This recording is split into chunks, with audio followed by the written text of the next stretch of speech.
So do you see that since healthy people truly view other people as people, that is to say, as individuals, in their minds, naturally, they don't have to force themselves to do it, as a natural result of viewing a person as an individual, what happens?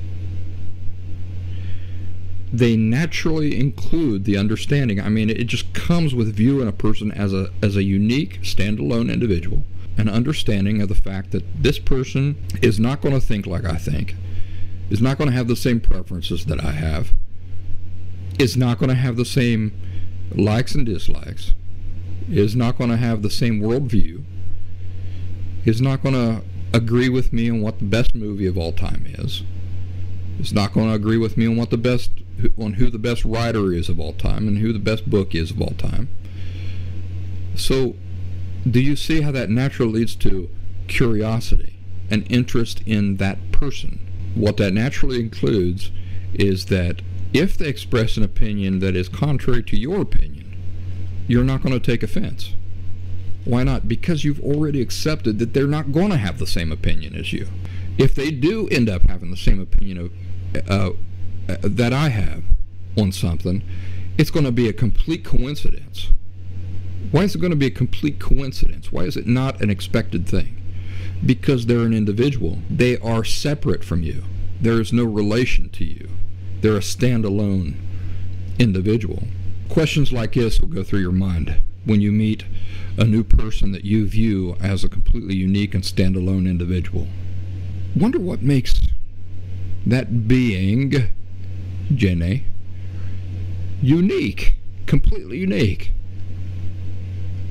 separate, distinct.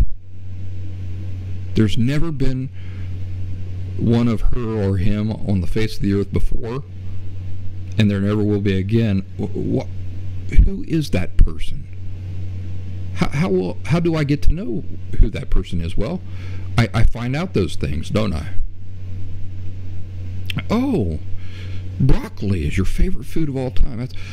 Speaking of that, I remember going on a backpacking trip with a guy named Alex that I used to work with in Philadelphia, a Russian Jew,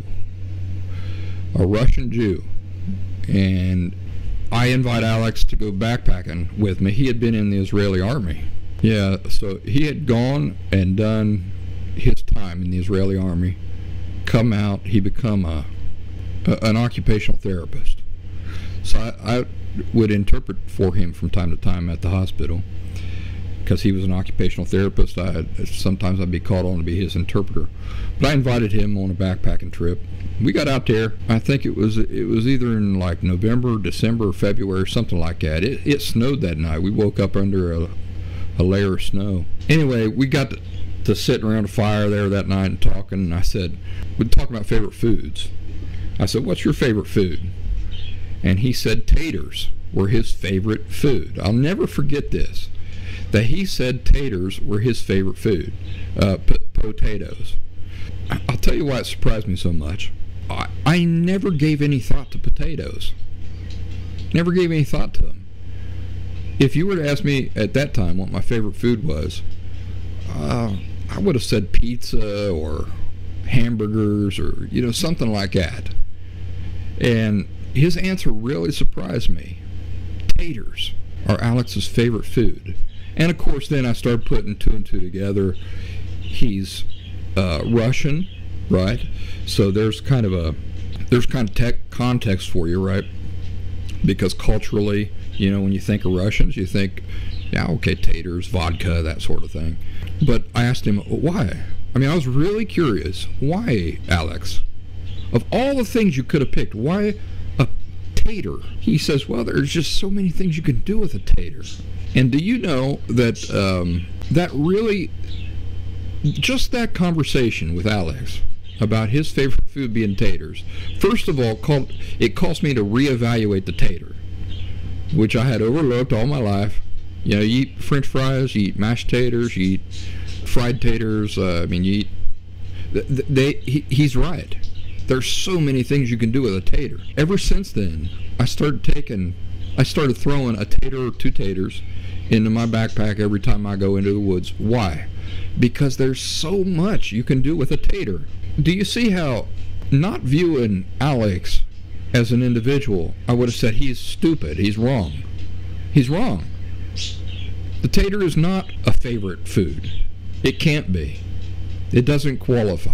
But viewing him as an individual, the curiosity kicked in. Wow, of all the things you could pick, Alex, you picked a tater. Well, I said, it's not one of my favorite foods. I don't remember what I picked. But his individuality enriched my life in ways that he couldn't even understand today. I don't even think he'd remember that conversation. But it has enriched my life, and it continues to enrich my life, because his individuality, by me appreciating it and allowing for it, caused me to reevaluate the tater. And now I see a potato in a completely different light.